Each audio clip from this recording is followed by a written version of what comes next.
오늘은 8번째 사사에 대해서 공부하는 시간입니다. 사사기 11장부터 쭉 13장까지 거의 되어 있을걸요. 12장까지 이렇게 해서 두 장에 다 입다라는 그런 사사가 나옵니다. 제가 한번 그림을 한번 그려보겠습니다. 찬송가 370장 하나님께 찬양 드리겠습니다.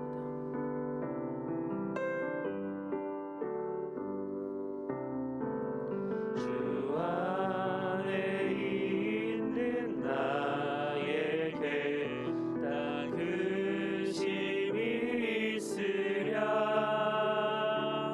십자가 밑에 나아가 내 짐을 풀어내 주님을 찬송하면서 할렐루야 할렐루야 내 앞길 멀고 험해도 나 주님만 따라가리. 입다라고 하는 사람은 조폭입니다. 조폭. 어떻게 하나님 조폭을 사사로 세우지? 생각할 수가 있지 않겠어요?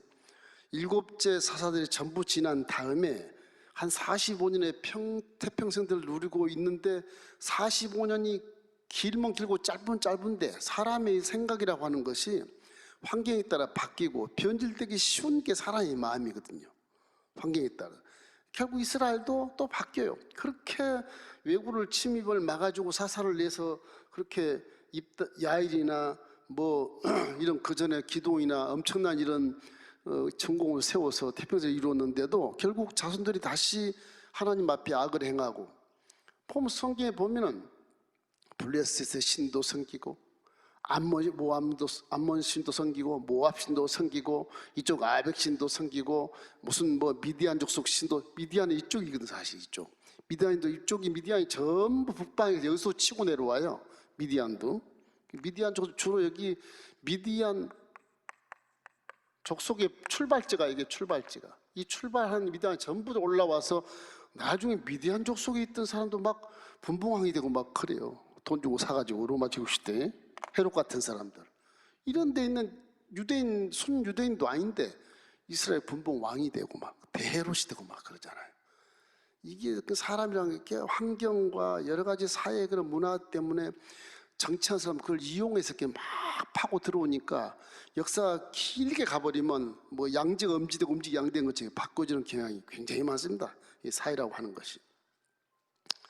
이 사사 시대의 이런 실록이 어떤 것이냐 그러면 결국 이제 이 므낫세 지파에 있는 입다가 이제 등극을 하는데, 입다는 어떤 사람이냐 그렇게 나와요. 이 사사 시대의 첫 번째 이 시대에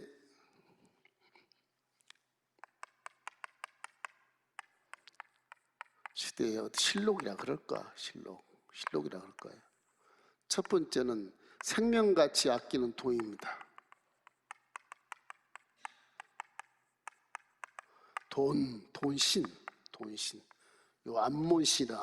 이게 암몬신이 암몬 쪽에서 나온 것인데, 이 돈을 신처럼 여겨요. 돈.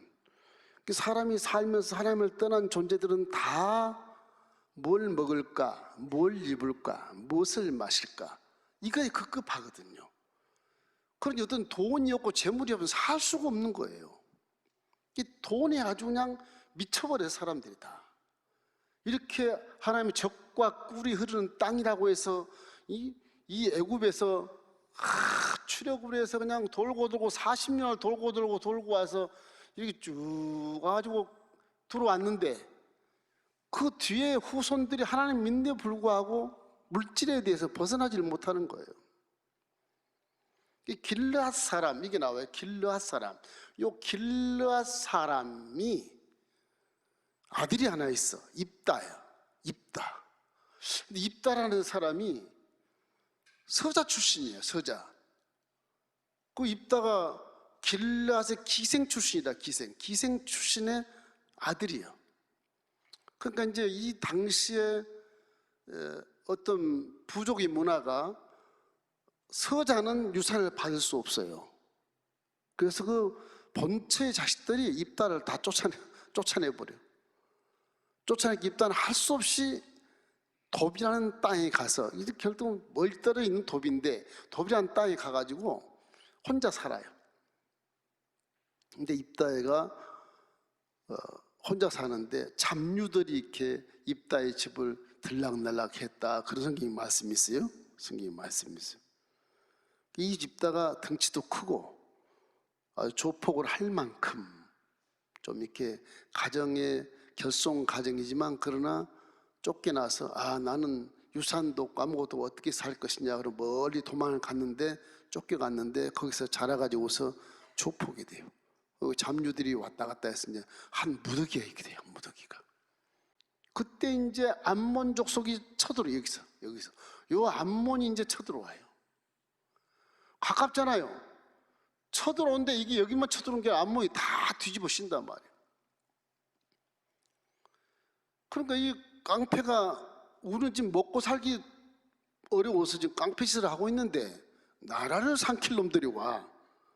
그래서 뭐 그거 상관없어. 나라가 바뀌어도 우리 깡패짓을 할 수 있으니까 상관없어. 누가 우리를 치겠느냐. 그들은 힘의 논리로서 사는 사람들이기 때문에 그렇죠. 그래서 이 돈 때문에, 하여튼 유산 상속 이런 것 때문에 입다라는 사람이 처절한 그런 천박한 사람으로 가문에서 쫓겨나 버렸다. 그래서 이 사람은 그 가문을 이제 원망하겠죠. 육신의 형편에 따라서 인생의 밑바닥을 걸면서 얼마나 고생을 했겠어요.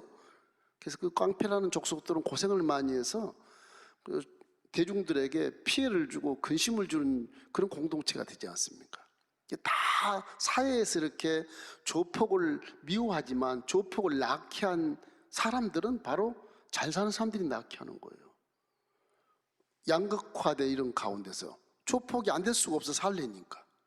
그래서 도적이 생기고 강도가 생기고 그런 것이거든요.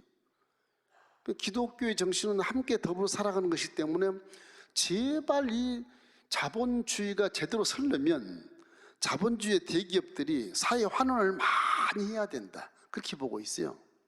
환원을 많이 해야 복지가 되는 것이니까. 그렇지 않겠어요? 그러면 도적이 사라질 수 있고 악한 유가 사라질 수 있는 것이거든요. 하나의 방법론이에요. 그래서 기독교는 이 대한민국 사회 치안을 굉장히 담당을 많이 하고 있습니다. 악한 마음을 선하게 바꿔주잖아요. 부정적인 사람은 긍정으로 바꾸잖아요. 미워한 사람은 사랑으로 바꿔주잖아요. 이 종교가 뭐 경찰이 치안하는 것보다 훨씬 더 많은 효과를 발생하고 영향력을 끼치고 있는 겁니다. 정치인들이 몰라서 그렇지. 그런 겁니다. 이래서 하나님의 뜻을 모르면 정치도 못하는 거예요. 이 암몬 족속이 이렇게 족속이 침략에 들어오니까 이제 이 당시 에브라임 지파라고 하는 사람들이 굉장히 유명했었어요. 나중에 설명드리겠습니다만, 이제 이 길앗의 암몬이 쳐들어오니까 장로들이 들어가서 쫓아냈던 고향에서 장로들이 와서 입다요, 우리 좀 합력하자. 왜 오셨습니까? 나를 쫓아낼 때는 언제고 이제 와서 왜 오셨습니까? 지금 암몬 족속이 터들어 나라가 지금 위기에 처해 있다. 이럴 때 싸울 장군이 없다. 너밖에 없다. 비록 조폭이지만 너밖에 없어. 그 애국심을 가지고 한번 암몬을 쫓아내자. 그럼 내가 우리 지도자로 세워주마. 지도자로 세워주마. 지금 돈 때문에 지금 이 잡류로 살고 있는데 지도자가 되는 그런 기회가 오게 돼. 기회가 와. 기회가. 힘의 세대. 힘의 세대. 힘의 논리로 입다가 지도자가 되는 거예요. 얼마나 멋있어요? 깡패가, 보스가 나라 보스가 돼버리니 이게 얼마나 기가 막힌 기회예요. 얼마나 기가 막힌 기회야. 그러면 만약에 암몬을 쳐서 내가 이기면 이 나라의 지도자로 세우겠다는 그 증명을 하시오. 그러니까 우리가 하나님께 맹세하여 하나님이 증인이 될 것이다. 반드시 암몬을 쫓아내면 우리 지도자가 될 것이다. 약조를 해요. 그것이 하나의 기회가 돼서 입다라고 하는 이 조폭이 하나님을 기분 좋게 하려고 이랬어요.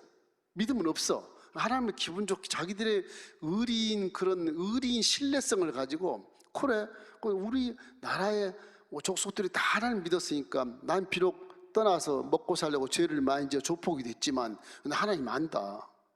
그래 하나님께 그럼 한번 기도해 볼까? 그런 생각으로 서원을 해요. 우리 장로님들이 오셔서 이렇게 말씀하는데, 하나님이시여, 내가 앞문을 물쳐다 성공하고 승리하면 딱 개선장처럼 기거할 때 내 집 문 앞에서 가장 먼저 나와서 나를 환영한 자를 내가 번제로 드리겠습니다. 그런 희한한 서원을 해요. 잘못된 서원이죠. 그 율법을 어긋나는 서원이거든요. 율법에는 인신 제사라는 게 금해돼 있어요. 사람을 죽여서 제사 드리는 건 절대 안 된다. 그렇게 돼 있거든요. 말씀을 모르지 이 잡류가 뭘 알겠습니까? 그러나 욕망이라는 게 내가 조그만 공동체의 보스인데 이제는 내가 나라의 보스가 되겠다, 그런 기가 막힌 욕망을 갖게 되는 가운데서 결국 나중에는 전쟁 승자 집에 왔을 때 딸이 앞에 나옴으로 그냥 난리가 난 거죠. 내가 이 소원을 잘못하고 딸을 죽이는구나, 막 가슴을 찢고 난리가 나 이게. 그래서 조폭도 딸을 사랑하잖아요. 조폭도 자식구나 엄청 사랑해요. 이런 상황이, 이래서 이 힘의 논리에 대한 이 사회에 대해서 우리는 전쟁 교육도 못 받고 그냥 이렇게 사사시대로 쭉 오다 보니까 이제는 다 그냥 안주해가지고서 이웃 아세라시는 섬기고 바울시는 섬기면서 그들과 통용하면서 그냥 혼합적으로 이렇게 평화를 유지하고 살다 보니까 하나님 잊어버리는데, 전쟁이 나니까 싸울 사람이 없는 거예요. 결국 조폭이 맡긴 거, 전쟁을. 나라의 전쟁을 조폭이 맡기는 신세가 되어버렸단 말이에요. 이래서 이런 범죄을 하나님이 결국에는 이런 기회를 틈타 하나님 입다라는 사람을, 참 이게 서자 출신의 조폭 이 사람을 사사로 세워요. 그 사람밖에 사용할 사람이 없나 봐, 하나님께서도. 이래서 그냥 힘의 논리 시대는 칼과 창으로 이길 수 있다, 그래서 조폭을 통치자로 세운다고 하는 것이 이 하나님 마음에 맞지 않지만, 요 입다의 마음의 욕망도 알고 계시고, 그 조폭의 욕망과 그런 의리가 결국은 딸을 죽이는 그런 슬픈 자가 되었지만은, 그 욕망과 의리를 사용해서 하나님이 또 이스라엘을 구원해 주는 그런 기가 막힌 일이 벌어지게 되는 거예요. 또 하나 있다면 여기에 질투예요. 사람은 시기, 질투, 이게 참 문제입니다.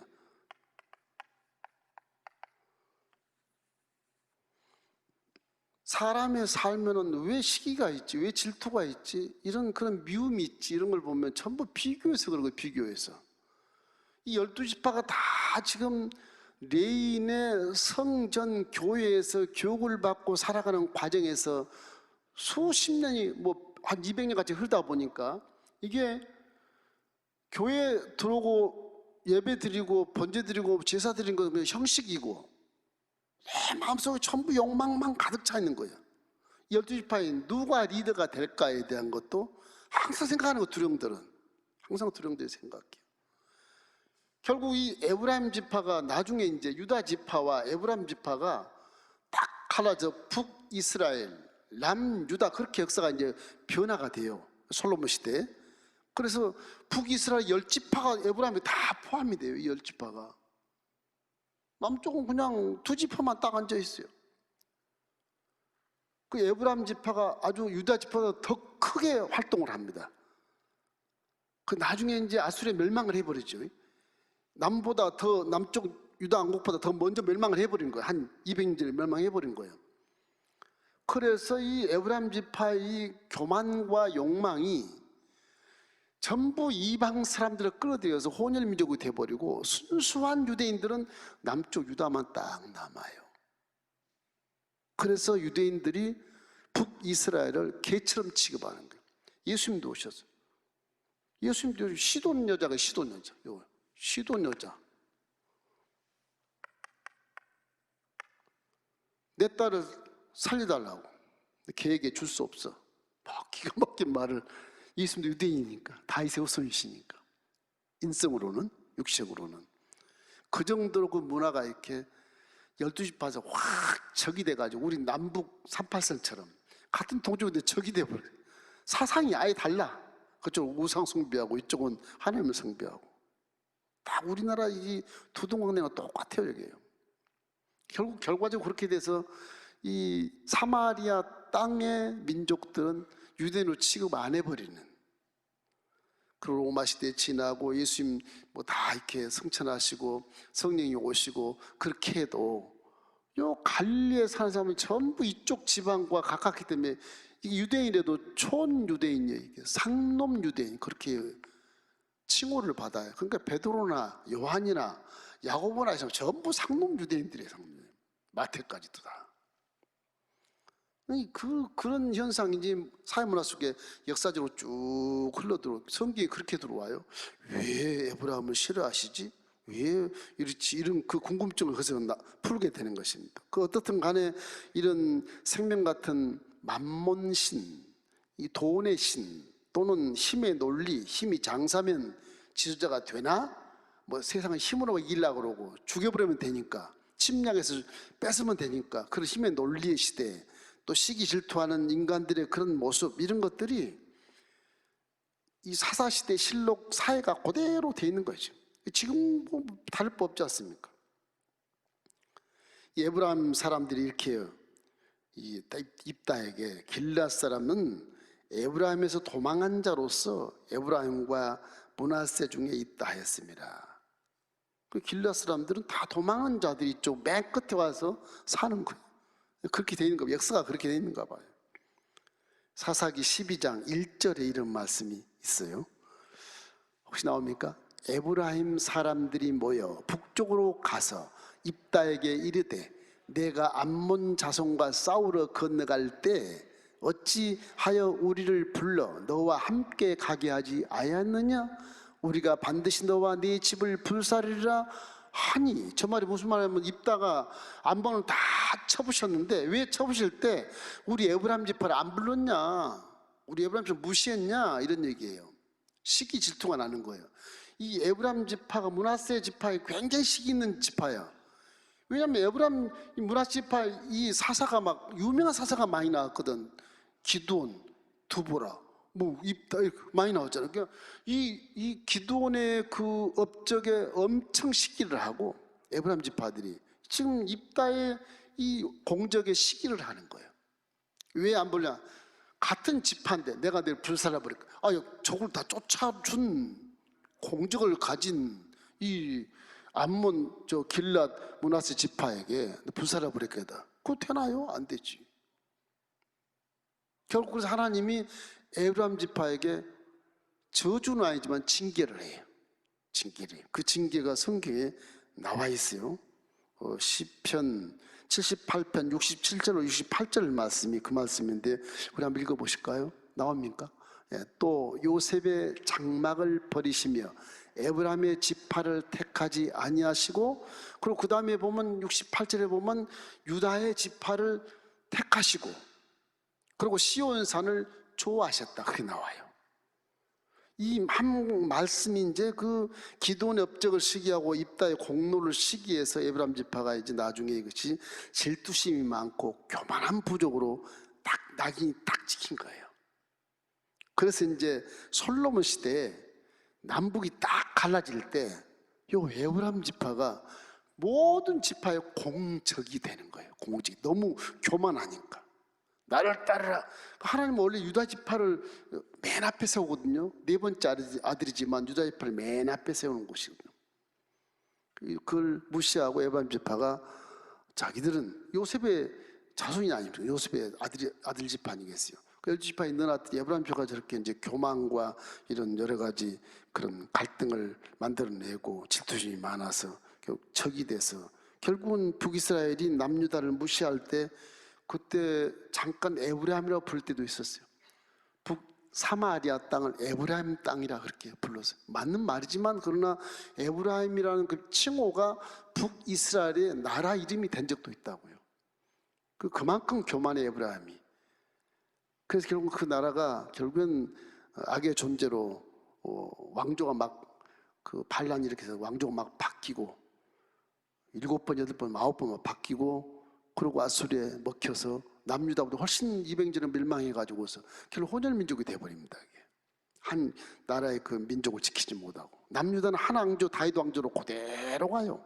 사울은 왕조라고 볼 수 없는 거고 첫 왕은 왕조라고 볼 수, 사울 뒤에 다윗부터 그 왕조가 그대로 멸망할 때까지 바벨론 포로 잡혀갈 때까지 그대로 갑니다.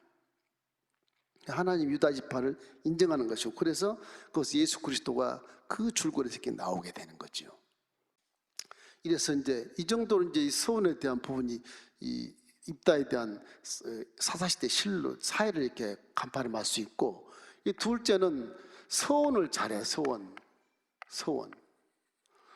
언젠가 제가 얘기 들었는데 서원은 하나님이 딱 받으시면 그대로 이루어야 돼요.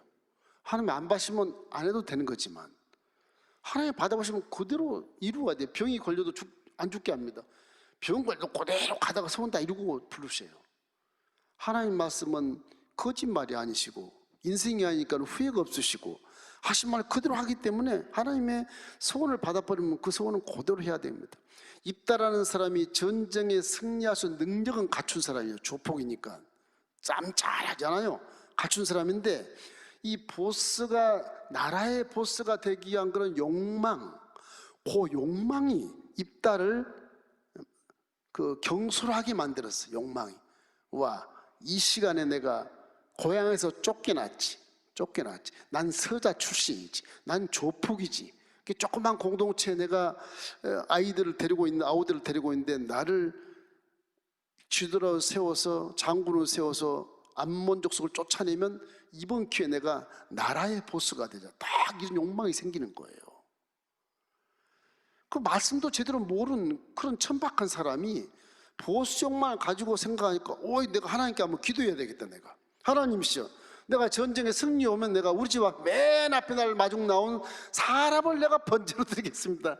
그 기가 찬 거죠. 사람을 번제로 드리는 건 성경에도 없고 율법에 금지되어 있거든. 그만큼 입다는 싸움은 잘 쓸지 몰라도 율법에는 무리 아니었다. 자, 그 서원 한번 들어볼까요? 사사기 11장 31절 우리 한번 읽어보십시다. 내가 암몬 자손에게 평안이 돌아올 때 누구든지 내 집 문에서 나와서 나를 영접하는 그는 야훼께 돌릴 것이니 내가 그를 번제물로 드리겠나이다 하니라. 저 소원이 사사기 11장 34절 35절 말씀에 나옵니다. 읽겠습니다. 입다가 미스바에 있는 자기 집에 이를 때 보라, 그의 딸이 소굴을 잡고 춤추며 나와서 영접하니 이는 그의 무남 동료라. 입다가 이를 보고 자기 옷을 찢으며 이르되 어찌할꼬 내 딸이여, 너는 나를 참담하게 하는도다. 너는 나를 괴롭게 하는 자 중에 하나로다. 내가 야훼를 향하여 입을 열었으니 능히 돌이키지 못하리로다 하니. 저때 신앙을 보면 전쟁의 승리는 하나님이 승리를 믿었어. 하나님께 말한 것을 내가 돌이키지 못할 것이니 어떡하겠냐 이거를. 넌 나를 괴롭게 하는 자, 내 몸을 찢어서라도 괴롭게 하는 자다. 이래서 입다가 왜 도대체 이런 소원을 했을까? 전쟁에 돌아오고 승리하면 맨 앞에 나오는 사람은 나를 사랑한 사람일 것이고 가장 가까운 가족일 텐데 왜 그런 소원을 했을까? 왜 그런 소원을 했을까? 이해가 안 되는 거예요. 부하가 몇 마디 나왔다면 다행이겠지만 딸이 나오든지 부인이 나오든지 둘 중에 하나잖아요. 문왕 동료니까 아들은 없으니까. 그 생각을 안 하고 소원을 그렇게 했을까? 남문 족속에게 이기면 내 딸을 번제로 드리겠습니다. 그랬다면 몰라도 그런 게 아니거든요. 누구든지 맨 문 앞에 나오면 그 자를 드리겠다고 했으니 그러면 자기 딸과 부인밖에 없는데 왜 그런 소원을 했을까? 이게 참 문제란 말이에요. 영적인 분별력이 없다고 보는 거죠. 안 그러면 욕망, 나라의 보스, 나라의 지도자가 되기 위해서 그 정도로 그냥 경솔한 그런 소원을 했을 것이다. 이렇게 볼 수 없지 않겠습니까?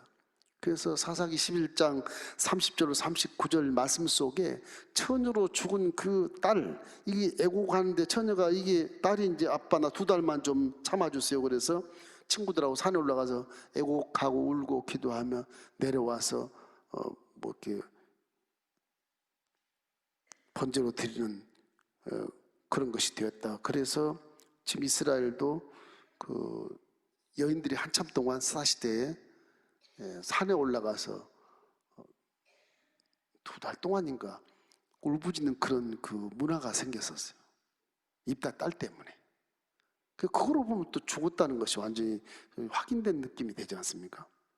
이래서 전도서 5장 4절 6절 말씀 우리가 좀 읽어볼 말입니다. 전도서 5장 4절 6절 시작. 내가 하나님께 서원하였거든 갚기를 더디게 하지 말라.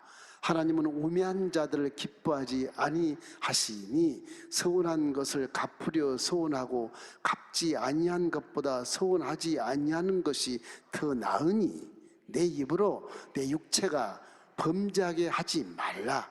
천사 앞에서 내가 서원한 것이 실수라고 말하지 말라.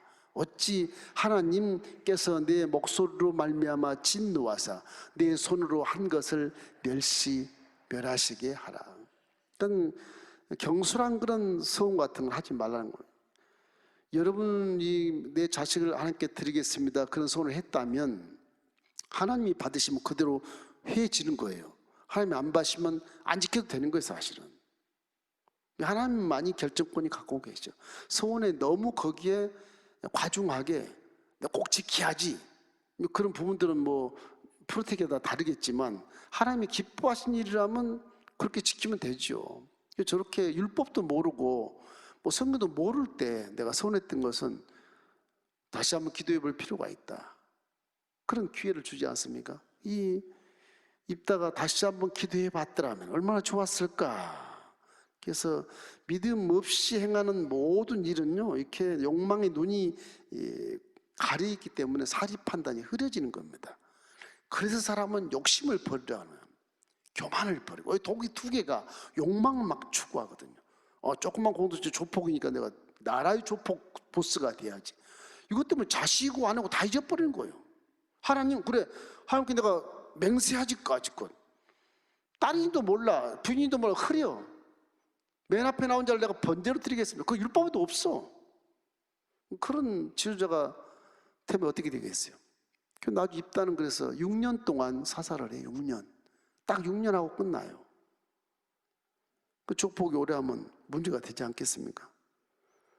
예수는 이 입다를 통해서 우리가 느끼게 참 많은데 이 소원이라는 것을 경솔히 하지 말라는 겁니다. 우리 보통 작전 기도를 많이 하는데 작전 기도라는 개념도요 하나님 보기에는 그래 네 믿음이 그러니까 한번 들어보자 그러시겠지만 차라리 금식하는 작정이란 말을 빼고 그냥 금식하면 내가 죽으면 죽으리라 그 기도원 가서 금식하는 게 훨씬 낫습니다.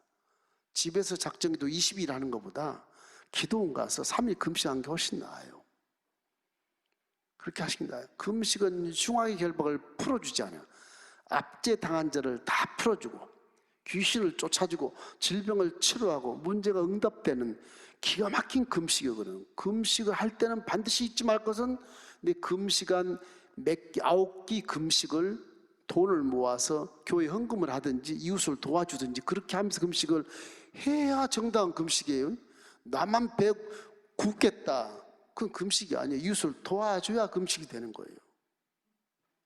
하나님은 다 그 사랑으로 나중에 더불어 살기 위해서 이런 조폭이 없이 하고 더 강도 없게 하고 그렇게 하기 위해서 인간 사회를 공동체를 만들어서 가리키는 것이거든요. 교회 뭐하러 필요해요? 하나님 믿으면 되는 거지. 교회 필요 없어. 다 없어. 그건 신앙이 아니에요. 하나님은 그걸 원하시지 않아요. 하나가 되라는 거예요. 성이 달라도 얼굴이 달라도 성격이 달라도 배운 것이 달라도 가진 것이 달라도 다 하나 되게 하는 것이 하나님의 뜻이다.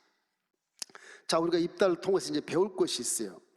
교훈은 뭐가 있을까?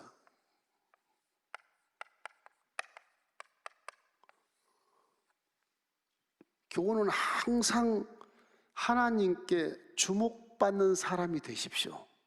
사람에게 주목받는 사람이 되지 말고 하나님께 주목받는 사람이 되십시오. 하나님이 내가 너를 보고 있다. 우리 교회 그런 분 굉장히 많습니다. 여러분 다 모르겠지만 저는 다 알아요. 뭐 굉장히 많아요. 하나님 안 보시는데 저렇게 하시는구나. 와, 저분은 변함이 없어. 내가 뭐 지시한 것도 아니고 알려준 것도 아닌데 홀로 스스로 그렇게 하셔. 하나님 영광을 위해서. 얼마나 기쁜지 몰라요. 하나님 막 그냥 그분을 칭찬하는 느낌이 딱 들어와요. 야, 좋은 일이 있겠구나 이 생각. 사람에게 잘 보려 하다 보면 그것이 문제가 돼. 그것이 우상이 될 수가 있고. 그러니까 하나님께 잘 보려고 애를 쓰십시오. 할렐루야. 마음도 해결을 하고 외모도 깔끔하고 겸비하시고 사랑이 많고 항상 은혜 속에 취해서 하나님 영광만 나타내고 눈물이 글썽글썽하면서 하나님이 너무너무 감사해서 눈물이 막 멈추지 않는 그런 모습, 봉사하고 헌신하면서도 그냥 하나님 감사하는 그런 모습, 성전의 의자를 닦으면서 눈물을 흘리는 그런 모습, 이게 다 그런 것들이 하나님 기뻐하는 거거든요. 그 하나님이 주목한 그 한 건 때문에 나중에 큰 복을 받을 수가 있어요. 이삭 보십시오. 그분이 한 일이 뭐가 있어요? 아버지와 함께 머리산 올라가가지고서 머리산 올라가서 그냥 아버지 나 묶어서 번제 드리세요. 그 들어없는 거죠. 스스로 들어없는 거잖아요. 아버지가 때려서 올린 것도 아니고, 그 한마디 그 아버지의 말이 하나님 말이라고 생각하는 거. 주라고 그래요. 주. 아버지의 말하고 주여 그렇게 나와요. 그 아버지의 말 하나님 말씀도 듣고 번제를 드신다면 번제 드려야죠. 그 순종 하나가 이삭의 전생애를 축복으로 바꿔주는 거예요. 기근이 있어도 그의 농사가 100배나 된 축복을 받게 되고, 이삭은 정말로 일생 동안 복을 많이 봐. 노원연에 가서 뭐 체험이 없어서 그랬는지 자녀 교육이 약간 실패한 부분이 있지만 그래도 믿음의 조상 야곱을 그대로 연계시켜 전수시키잖아요. 이렇게 하나님이 주목받는 그런 생활하면 결국 나중에 결국 축복을 받게 되는 것입니다. 두 번째는 자신을 바치는 인생. 이건 종의 개념일 수도 있겠지만 하나님께 주목을 받아라.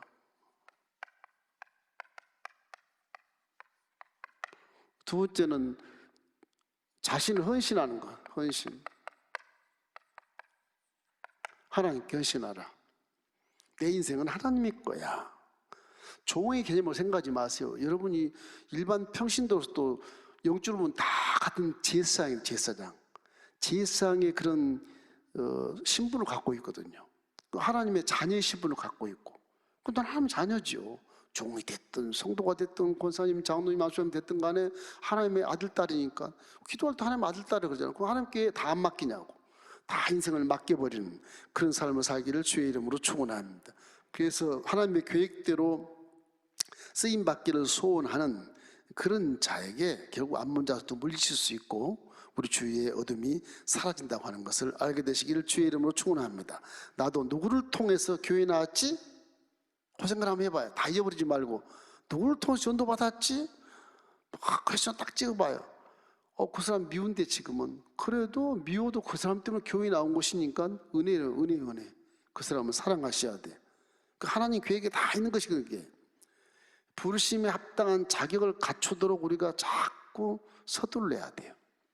하나님 마음에 들도록 자꾸 내가 하나님 아들이죠, 하나님 딸이죠. 그럼 내가 어떻게 해야지? 고운 말도 쓰고 착한 일도 하고 이웃을 위해 헌신도 하고 나라에서 기도도 하고 하여튼 하나님 기뻐하는 일을 계속 해야만 하나님의 자녀가 되는 것이니까 그게 인간이 이렇게 성숙되고 믿음이 성장되어야 되는 것입니다.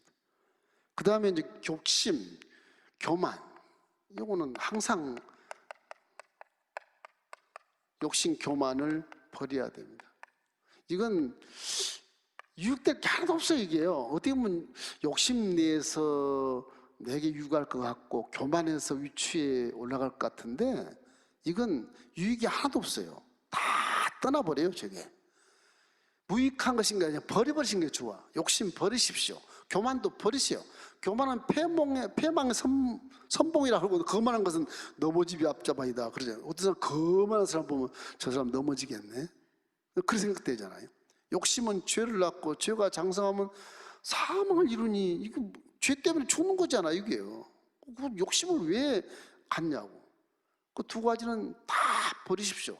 일생 살면서 그 두 가지만 버려도 어느 정도 일생은 성공적으로 살 수가 있어요. 저 두 가지가 가장 중요 요절의적이에요. 사실은 하나님 앞에서 하나님이 가장 싫어하는 게 저거예요. 저거 교만, 탐심, 제일 싫어하거든요.